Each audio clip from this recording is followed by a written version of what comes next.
ఎవతో పెళ్లి కాకుండానే కడుపు తెచ్చుకుందట. ఆ విషయం తెలిసి తల్లిదండ్రులు తిట్టారట. ఆత్మహత్య చేసుకుంది.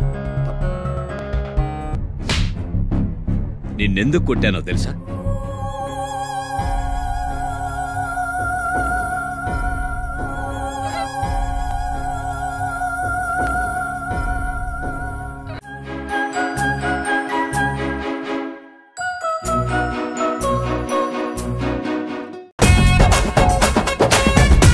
ఏ జన్మలో చేసుకున్న అదృష్టము, రక్త సంబంధం లేకపోయినా, ఏ బంధుత్వము లేకపోయినా నన్ను మీ ఆప్యాయతతో కట్టేస్తున్నారు.